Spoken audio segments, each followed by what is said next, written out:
नमस्कार, आप देख रहे हैं वीके न्यूज और मैं युधिष्ठिर उपाध्याय। इस्लाम पूरी दुनिया में धीरे धीरे पैर पसार रहा है, या यूं कहें कि आए दिन दुनिया भर में मुसलमानों की आबादी बढ़ती जा रही है। इस आबादी के विस्तार में एक बड़ी मशीनरी काम कर रही है, जिसमें कट्टरपंथी मौलानाओं की बड़ी भूमिका है, जो मुस्लिम युवाओं को तरह तरह का ज्ञान देकर उनमें मजहबी कट्टरता का जहर भर रहे हैं और उनको गैर मुस्लिम धर्म की युवतियों को झांसे में फंसाकर इस्लाम कबूल कराने के लिए प्रोत्साहित कर रहे हैं। इस तरह के लगातार मामले भी सामने आते रहते हैं।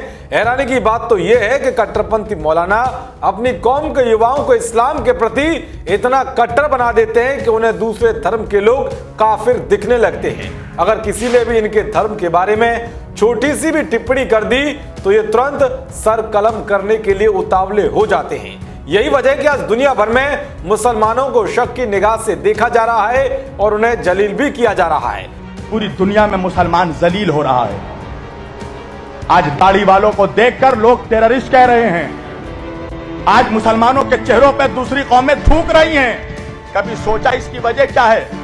इसकी वजह यह है कि मुसलमान हर दौर में अहले बैत का गद्दार रहा है। दूसरे देशों से आकर अपनी आबादी बढ़ाते हुए फ्रांस में जिस तरह कट्टरपंथियों ने आतंक मचा रखा है, उस पर रोक लगाने के लिए वहां की सरकार लगातार फैसले ले रही है। तो वही अब जापान में बढ़ती मुस्लिम आबादी और बढ़ते दीनी केंद्र को लेकर वहां की जनता विरोध में उतर आई है। दरअसल जापान में मुस्लिमों की आबादी पिछले 10 सालों में बढ़कर करीब दोगुनी हो गई है। इनमें बाहर से आए मुस्लिमों के साथ ही धर्मांतरण के जरिए मजहब बदलने वाले जापानी भी शामिल हैं। मुस्लिमों की तादाद बढ़ने से अब जापान के समाज में अजीब तरह की कसमसाहट देखी जा रही है।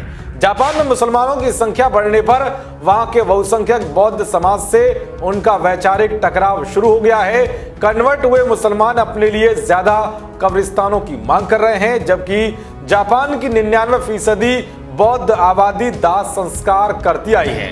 उनका मानना है कि मुर्दों को जमीन में दफनाने से जमीन अशुद्ध हो जाएगी और वहां के लोग सहूलियत के साथ पानी नहीं पी पाएंगे। जापान की वसेडा यूनिवर्सिटी के प्रोफेसर तनाडा हिरुफू ने रिसर्च करके रिपोर्ट तैयार की है। इस रिपोर्ट के मुताबिक 2010 में जापान में मुस्लिमों की आबादी करीब 1,10,000 थी, लेकिन 2019 में बढ़कर 2,30,000 हो गई है। इनमें 50,000 जापानी लोग भी शामिल हैं जो धर्म बदलकर मुस्लिम बने हैं।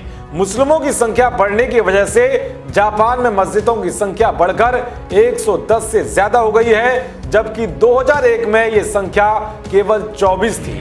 बता दें कि जापान की आबादी करीब 12 करोड़ 60 लाख है। वहां के युवा शादी विवाह के बजाय करियर पर ज्यादा फोकस करते हैं। इसके चलते जापान की आबादी लगातार घटती जा रही है। इससे भविष्य में जापान में काम करने वाले युवाओं की संख्या घटने का खतरा पैदा हो गया है। इस समस्या से निपटने के लिए जापानी सरकार विदेशी वर्कर्स और स्टूडेंट को आकर्षित करने की कोशिश कर रही है। जापान की स्थितियों का फायदा उठाकर जमातियों ने भी वहां पर घुसपैठ कर ली है। वे विदेशी स्टूडेंट और वर्कर्स बनकर वहां पहुंच रहे हैं और स्थानीय लोगों को कन्वर्ट करने में लगे हैं। इसके साथ ही दूसरे देशों से मुस्लिमों को जापान में बसाने का भी काम कर रहे हैं। बीपू मुस्लिम एसोसिएशन के प्रमुख अब्बास खान भी उन्हीं में से एक हैं। वे पाकिस्तान से एक स्टूडेंट के रूप में 2001 में जापान गए और वहां बसकर इस्लाम को पूरे जापान में फैलाने के मिशन में लगे हैं।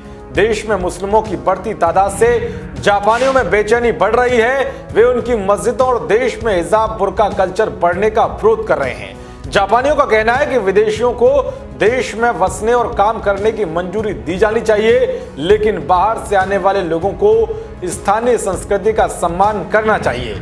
वे मुस्लिमों को मदरसे और कब्रिस्तानों के लिए जमीन की मंजूरी दिए जाने का भी लगातार विरोध कर रहे हैं। कुल मिलाकर अब जापान में भी मुस्लिमों को लेकर विवाद पैदा हो गया है। अब देखना यह होगा कि आने वाले दिनों में ये विवाद कहां जाकर खत्म होता है। देश और दुनिया की तमाम खबरों को पाने के लिए देखते रहिए वीके न्यूज। नमस्कार।